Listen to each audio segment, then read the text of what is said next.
무엇보다 처음 여행을 가실 때 장소를 선정하실 때는 너무 욕심내서 뭐 예를 들어 나는 남들 다 갔던 저기 산 꼭대기를 가야겠어. 저 표지석을 꼭 찍어야겠어. 이렇게 무리하시기보다는 본인의 체력 이런 거 다 감안하셔서 투어를 가신다면 자전거 길이 많이 있는 코스로 가시는 게, 그리고 한적한 차량이 많이 다니지 않는 코스로 가시는 걸 추천드립니다. So a little bit more cooler than. Yeah, right.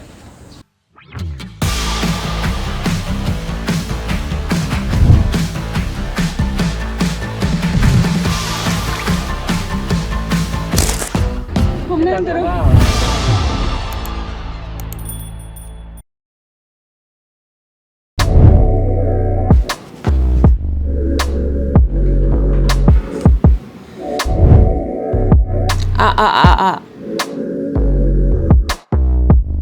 안녕하세요. 어떻게 지내시나요? 요즘 덥고 습하고 비가 내리고 있는 그런 날씨들이 연일 계속되고 있다 보니까 조금 답답해지기도 하는데요, 요즘은. 그래서 뭐 비를 핑계 삼아, 더위를 핑계 삼아 오늘은 실내에서 가볍게 이야기하는 시간을 가져볼까 합니다. 코로나 이후에 자전거 타시는 분들이 많이 늘어나셨죠. 그러면서 자전거 여행에 대한 관심도 자연스레 조금씩 늘어나고 있으신 것 같더라고요. 그래서 오늘은 자전거 여행에 관련된 조금 기초 지식? 물론 이제 자전거 여행이라고 하는 것 자체가 패키지나 프라이빗 투어라던가 아니면 동호회 이런 식으로 가시는 분들도 있으실 테고, 셀프로 본인이 1부터 10까지 다 준비를 해서 가시는 분들도 있으시죠. 다양하게 뭐 가시는 방법이 있겠지만 요거 정도는 그래도 공통적으로 알고 가시는 게 좋겠다 싶은 사항들 하고 뭔가를 준비하시는 분들에게 조금 더 포커스를 맞춰서 이야기를 한번 해볼까 합니다. 1. 장소 선정, 2. 날짜, 3. 시간 체크, 4. 교통편 이동수단, 5. 코스 짜기, 6. 숙소 맛집, 7. 짐 싸기, 8. 자전거 체크, 9. 자전거 싣기, 10. 비상시 대처 요로. 오늘은 요거보다는 조금 질문과 답변 형태로 그 기존에 있던 질문들 위주로 조금 정리를 해서 말씀을 드릴까 합니다. 자전거 여행을 처음 도전을 하시는 분들이라면 우선 약간 막연한 두려움 같은 게 생기실 수 있죠. 자전거 여행에 대한 두려움, 많은 질문 중에 하나가 자전거 어떤 거 타야 되나요? 개인적으로는 자전거에 대한 애착이 조금 있으셔야 되지 않을까라는 그런 생각인데요. 본인이 애착을 가질 수 있는, 그리고 본인이 소중하게 생각할 수 있는 자전거를 가지고 여행을 한다면 그 마치 반려동물을 기르듯이 자전거를 사랑하는 마음도 늘어나고 더 관리를 자전거와의 어떠한 그 소통?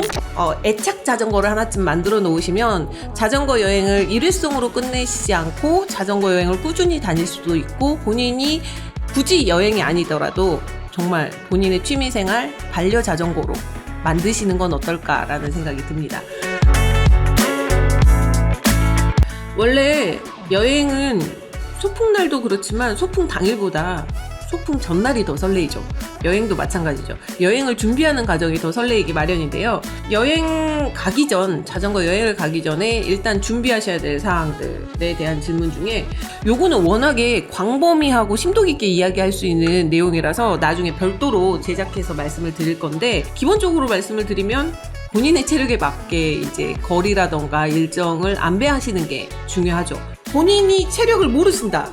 나 자전거를 탈 줄은 아는데 자전거 여행을 가야겠다 마음은 먹었는데 난 내가 얼마큼 체력이 좋은지 모르겠다, 나쁜지 모르겠다 하시는 분들은 달려보셔야죠. 50km, 60km 근처 아니면 조금 더 먼 곳까지 한번 달려보시고, 본인이 하루 동안 어느 정도 몇 킬로 정도를 달리셨는지를 한번 체크를 해보시면서 적어도 내가 하루에 몇 킬로 정도 며칠간 달릴 수 있는 체력 정도는 있구나를 한번 테스트를 해보신 다음에 여행 계획을 짜시는 게 좋습니다. 가볍게 얘기를 해보자면 코스를 짜실 때는 우선 도착지에 따라서 한번 확인을 해보시는 게 좋습니다. 대부분 출발지와 도착지의 그 상황을 한번 확인을 하셔야 되는데, 어디를 출발지로 하시느냐에 따라서 이 여행의 코스의 힘듦이 달라지실 수 있습니다.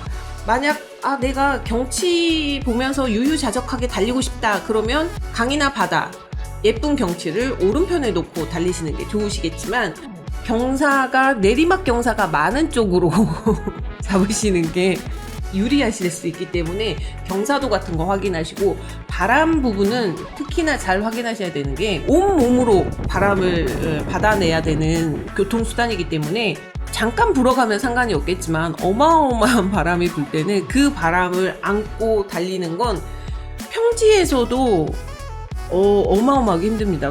그런데 예를 들어 이제 오르막을 올라가야 된다던가 뭐 이럴 경우에는 더 체력적으로 도착지의 교통편을 확인하실 때는 출발지까지 갈 수 있는 교통편을 확인을 해서 출발을 할 때는 어차피 출발 시간은 내가 임의로 정할 수 있지만 도착지의 교통편은 어차피 고정되어 있잖아요. 교통편이. 종주가 끝나는 지점이 영덕이었는데 영덕의 마지막 막차 시간이 있었어요. 그래서 그 시간 내에 도착해야 되기 때문에 굉장히 좀 조급해지더라고요. 마지막에는 정말 조급하게 막 급하게 터미널에 도착을 해서 나름 넉넉하게 도착을 했어요. 거의 한 1시간 정도를 여유를 두고 버스 터미널에 도착을 했는데, 문제는 그게 마지막 차다 보니까, 서울까지 오는 마지막 차다 보니까 종주를 하시는 모든 분들이 거기에 다 모이시더라고요. 그래서 아시겠지만 차량에 고속버스에 실을 수 있는 자전거의 그 수가 한정되어 있을 수밖에 없는데, 정말 힘겹게 자전거를 탑재를 해서 그렇게 서울로 왔었는데, 그나마 그렇게 탔으면 다행인데, 만약에 그 차를 저희가 늦게 도착하거나 자리가 없어서 탑승을 못했다 그러면 별 수 없이 그곳에서 하루를 머물고 다음날 복귀를 해야 되기 때문에, 여행이나 종주 이런 거 하실 경우에는 교통편, 복귀하는 교통편이라던가 출발지까지 가시는 교통편에 대한 확인은 사전에 꼭 필수로 하셔야 됩니다. 그 다음으로 물어보셨던 게 숙소, 식당 이런 거 어떻게 잡나요? 라고 물어보시는 분들이 꽤 있으셨어요. 숙소랑 식당 같은 경우에는 뭐 당연한 이야기죠. 본인이 가시는 루트에서 벗어나지 않게 정하시면 되고, 무엇보다 자전거 보관의 용이성을 꼭 확인하셔야 되죠. 혹자들은 그렇게 얘기하시더라고요. 내 눈에 보이지 않는 자전거는 내게 아니다. 숙소 같은 경우에는 가격대에 따라서 굉장히 다양한 숙소를 이용하실 수 있을 텐데, 텐트를 이용해서 캠핑하시는 분들도 있으실 테고, 뭐 모텔이라던가 게스트하우스라던가 뭐 찜질방이라던가 뭐 여러 가지 숙박시설을 이용하실 수 있겠죠. 물론 호텔까지도요. 머무시는 곳에 자전거 보관 유무에 대해서 사전에 한번 확인을 하신 다음에 숙소를 정하시면 좋고요. 대부분 여관이나 모텔 같은 경우에는 비수기 기준에서 한 4-5만 원 선? 여기서 조금 덤으로 얘기 드리고 싶은 게, 무인텔, 뭐 모텔의 한 종류이긴 한데, 저는 솔직히 무인텔을 자전거 투어 다니면서 처음 가봤는데요. 의외로 괜찮더라고요. 들어갈 때 나만의 주차장이 있습니다. 그래서 주차장에 자전거를 보관하면 셔터가 내려져서 외부에서 자전거를 이렇게 함부로 가져갈 수가 일단 없고, 나만의 그 자전거 보관 공간과 숙박이 가능하기 때문에 나름 쾌적하게 잘 보낼 수 있었습니다. 그래서 자전거 여행에 나쁘지 않다라는 판단이 들어서, 그 이후로도 근처 숙소에 무인텔이 있다 싶으면 무인텔 종종 이용합니다. 저희는 투어 때. 다녀보시면은 충분히 공감하실 텐데, 어떤 구간은 30-40km가 넘는 구간 중에 정말 편의점 하나 찾을 수 없는 그런 구간들도 있거든요. 그럴 경우에 물이라도 떨어지거나 정말 봉크를 맞아버리시는 경우에는 난감할 수밖에 없죠. 그 구간에 들어서기 전에 미리 보급식을 챙겨가시는 게 좋죠. 간단한 그 비상용 간식 이런 거 있으시면 좋을 거고, 물이라던가 이런 필수 보급용품들은 해당 구간 전에 미리 체크하시는 게 좋습니다. 그리고 대중교통 관련해서 문의하시는 분들 꽤 있으셨어요. 비행기에 자전거를 싣고 가는 것도 가능하고요. 버스에 싣고 가는 것도 가능하고요. 기차도 가능하고요. 배도 가능합니다. 지하철도 가능하고요. 대중교통 이용 가능합니다. 쉽게 얘기해서 그냥 주말 공휴일에는 탑승이 가능하죠. 서울 기준으로 맨 첫 칸과 맨 끝 칸, 요 두 개의 칸은 자전거 탑승이 가능합니다. 물론 각 지하철 노선에 따라서 조금의 편차는 있긴 하는데요. 지하철은 의외로 매우 단순하죠. 그런데 이제 비행기라던가 뭐 고속버스, 기차, 배 이런 것들에 대한 궁금증이 많아지시더라고요. 그래서 그거는 저희가 굉장히 몇 년 전에 촬영했던 영상들이긴 한데 새로 이제 찍어서 업데이트된 버전으로 찍어서 다시 한번 요거는 촬영해서 말씀을 드리긴 할 건데, 그래도 우선은 예전 영상에서 그렇게 크게 달라진 범위 있을까요? 본격적인 그 실행에 앞서 짐 싸기부터 한번 얘기를 해볼까 합니다. 요런 질문이 있으셨어요. 가방은 배낭이 좋나요? 안장 가방이 좋나요? 짐은 무조건 가볍고 최소한 조그맣게 싸시는 게 우선입니다. 요거는 여지가 없습니다. 일반 여행 생각하시고 바리바리 다 싸가지고 이렇게 메고 가셨다가는 정말 망합니다. 자, 원론으로 돌아가서 배낭이 좋냐 안장 가방이 좋냐, C백 추천드립니다. 배낭을 메고 달리다 보니까 어느 순간 뭐 처음에 한 10g 정도였던 가방이 오후가 되니 50g 정도의 무게로 늘어난 듯한 착각이 들더라고요. 그리고 나서 자고 일어났더니 다음날 이제 다시 자전거를 타려고 가방을 맸더니 이건 거의 1kg 정도로 느껴지기 시작하더라고요. 그래서 마지막 이제 터미널에 도착해서 버스 타기 직전에는 가방을 집어 던지고 싶었습니다. 필수적인 필요 장비 뭐가 있을까요? 요거 질문 또 해주신 분들 꽤 있으세요. 대부분 다 아시겠지만 가장 중요한 건 헬멧. 물론 이제 뭐 답답해서 뭐 머리가 눌려서까지 뭐 이유가 있으실 수도 있는데 정말 필수라고 생각하는데요. 자전거를 타시는 분들에게 유일한 보호막이 헬멧입니다. 꼭 헬멧 착용하셔야 되고요. 그리고 장갑, 부상 같은 위험이 있으실 수 있기 때문에, 그리고 자전거용 장갑은 여기 손바닥 쪽에 약간의 쿠션이 들어가 있는 장갑들이 있어요. 그래서 장시간 이게 이제 자전거를 타실 때 조금 도움이 됩니다. 선글라스, 고글, 투어를 가신다면 전조등하고 후미등 꼭 챙기셔야죠. 물 드셔야 되니까 물통, 기본적인 상비약, 그리고 보급식으로 여러 가지 약물을 복용했습니다. 그런데 저희가 그렇게 뭐 정말 그렇게 힘들게 타지 않고 관광 모드로 타다 보니까 굳이 이렇게 약을 먹을 필요까지 있나 싶어서 저희는 초코바라던가 양갱이라던가 조그만 양갱이 있어요. 정말 작은 양갱. 보급식은 본인이 그때 바로바로 드실 수 있는 간편한 형태로 되어 있는 거 챙겨가시는 게 좋고요. 핸드폰이라던가 뭐 전조등 이런 것들 충전하시기 위한 충전기 있으셔야 될 거고요. 현금하고 카드. 보통 이제 우리나라 같은 경우에는 신용카드 안 되는 곳이 없죠, 요즘은. 그래서 카드 한 장만 들고 가시는 경우가 있는데 현금 꼭 가지고 가셔야 됩니다. 그 시골 같은 경우에 카드 단말기가 없는 곳이 있거든요. 그래서 그 어르신들이 운영하시는 그런 허름한 마트를 만나게 될 경우에는 꼭 현금이 있으셔야만 생명수를 얻으실 수 있기 때문에 저희 간혹 가다가 이런 경우 있는데 자판기만 있는 경우가 있습니다. 요즘은 이제 카드로 자판기 물품을 구매가 가능한데, 자판기 이용하시기 위한 현금, 뭐 요런 형태로 현금은 가지고 가시는 게 좋고요. 그리고 선크림. 선크림 꼭 필요하죠. 저희 지난 양양 라이딩 때 콜라당 탔잖아요? 보이십니까? 그리고 세면도구 챙기셔야 되고요. 그리고 신분증.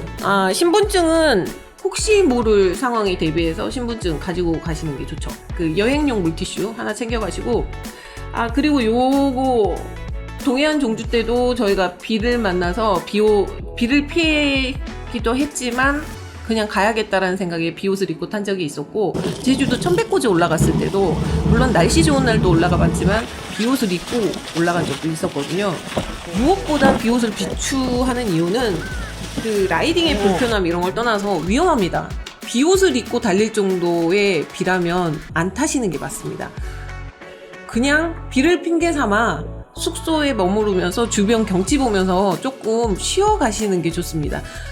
애초에 비 오는 날 여행을 안 가는 게 맞겠지만 혹시라도 소나기를 맞이한다던가 뭐 갑작스러운 비를 맞을 수도 있잖아요. 그럴 경우에는 되도록 비를 피하시는 걸 추천드리지, 비옷을 입고까지 달리시지는 않는 게 낫다라는 판단입니다.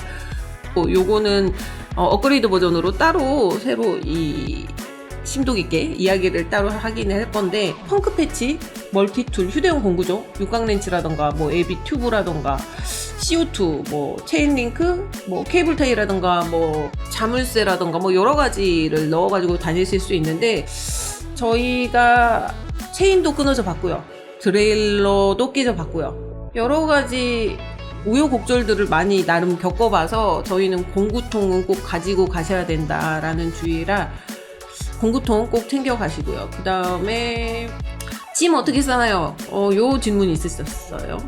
짐 싸는 거, 저희가 요것도 짐 싸는 거 또 말하기 시작하면 정말 하루 종일 말할 수 있는데, 따로 컨텐츠로 제작할 예정인데, 쉽게 얘기하면 짐은 조금만 가볍게 최소로 싸시는 걸 추천드리고요. 몇 가지 포인트만 말씀드리자면, 세탁이 용이한 기능성 셔츠 한 벌 정도 챙기시는 거 좋고, 옷도 그냥 넣으시는 것보다 이렇게 똘똘똘똘똘똘똘 말아가지고 조금 압축해서 부피 안 차지하게끔 그렇게 넣으시는 게 좋고요. 자주 사용하는 물건들, 예를 들어 뭐 지갑이라던가 종주용 수첩, 선크림이라던가 보급식 이런 것들 최대한 바깥쪽에 놓는 게 좋으시겠죠? 비닐봉지나 지퍼백 필수로 여분으로 챙기시는 거 추천드립니다. 간혹 투어 가다 보면 누가 봐도 저거는 자전거 타는 사람들이 버린 쓰레기다 라는 게 눈에 보이는 것들이 있거든요. 그 자전거 타는 분들이 그 사용하는 물품이나 먹을 것들의 그 쓰레기들이 그 포인트마다 버려져 있는 걸 볼 때마다 조금 가슴이 아픕니다. 그런 것들 챙겨 오시는 게 좋겠죠, 당연히. 사전 점검 굉장히 중요합니다. 자전거에 대한 사전 점검을 필수로 하고 가셔야 되는데, 아까 초반에 제가 자전거 아무거나 가져가도 상관없습니다, 애착 있는 자전거가 좋습니다, 뭐 이렇게 말씀을 드리긴 했는데, 아무 자전거가 됐든 애착이 있는 자전거가 됐든 무슨 자전거든 꼭 이 부분은 체크하고 가셔야 된다는 거. 흔히 얘기하는 ABC 체크하라고 하시는데, A, L 공기압 체크하셔야죠. 타이어에 보면 측면에 그 공기압이 이렇게 숫자로 표기되어 있거든요. 그 공기압을 보시고 맞게끔 공기압 체크하셔서 채우고 가시는 게 좋고요.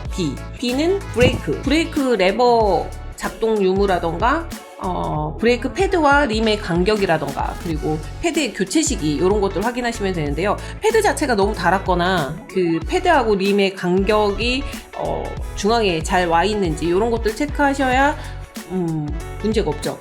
그리고 C, ABC의 C는 체인입니다. 자전거 보면 이렇게 체인이 있으시잖아요. 이 체인의 녹과 늘어짐 정도를 체크하셔서 오일을 도포해 주시는 게 좋은데요. 자, 이제 거의 마지막 부분, 비용 얼마입니까? 얼마 들고 가야 됩니까? 숙박 장소에 따라서 비용이 천차만별로 달라지기 때문에, 예를 들어 뭐 캠핑 하시는 분들, 뭐 찜질방 이용하시는 분들, 아니면 뭐 호텔이나 모텔 이용하시는 분들, 비용이 달라지실 수 있어서 본인이 머물 숙박 장소, 그리고 식비, 간식, 그리고 여분의 비상금, 요렇게 해서 전체 계획을 짜시면 좋을 것 같고요. 마지막으로 빨래 어떻게 하나요? 그쵸, 여행 가다 보면 당연히 빨래 문제가 생기죠. 빨래는 하면 됩니다. 짐의 용량을 최소화하기 위해서도 여분의 옷을 여러 개 가져가는 것보다 빨아서 바로바로 다음날 입는 게 더 좋거든요. 그래서 빨래는 하면서 여행을 하시는 걸 추천드리는데, 숙소에서 빨아서 널면 보통 다음날 충분히 입을 수 있습니다. 기능성 소재의 옷들을 대부분 착용하고 가실 거라서 참고하시면 될 것 같고요. 자전거 여행에 대한 사항들을 좀 알아보긴 했는데요. 비싼 장비보다는 본인에게 맞는 좋은 장비를 선택하는 게 좋고, 비싸다고 다 좋지는 않거든요. 속도 내서 어딘가를 막 가시는 그런 것보다는 여유 있게 주변을 한번 돌아보실 수 있는 여유가 필요하실 것 같고요. 가장 중요한 거, 무엇보다 안전이죠. 건강하고 안전하게 달릴 수 있는 거, 이게 가장 중요한 거라고 생각을 하거든요. 본인에게 잘 맞는 장비, 그리고 여유로움을 가지고 안전하게 달리시는 게 자전거 여행에서는 가장 중요한 게 아닌가, 그렇게 생각이 됩니다. 이렇게 해서 뭐 간단하게 자전거 여행에 대한 소소한 사항들에 대해서 궁금하신 사항들 위주로 해서 잠깐 썰을 풀어봤는데요. 조금 더 심도 깊게 내용을 좀 정리해야겠다, 그리고 기존에 저희가 가지고 있던 컨텐츠 중에서 좀 업그레이드, 보강이 필요하다라고 하는 것들은 저희가 앞으로 요런 시간을 통해서 조금씩 보강해서 알려드릴 예정이고요. 여행을 출발하기 전에 요거 꼭 확인해야 될 비상사항들에 대해서는 저희가 이 자 어디가 코너에서 앞으로도 계속 알려드릴 예정이니까 꼭 확인하고 여행 출발하시면 좋을 것 같습니다. 많은 설레임을 가지고 행복한 꿈을 꾸는 그런 하루하루가 되셨으면 좋겠네요. 저희도 다음 여행 어디로 갈지 고민하는 행복한 하루를 만들어 볼까 합니다. 많은 분들 행복한 고민 많이 하시고 다음 여행에서 뵙겠습니다. 자, 오늘은 여기까지. 안녕. 빨리 가고 싶은데 말을 너무 많이 해요. 가뿐하게 옷을 입고 나와서 가벼운 이야기를 한번 해볼까 합니다. 실질적으로 매미 여름은 여름이에요.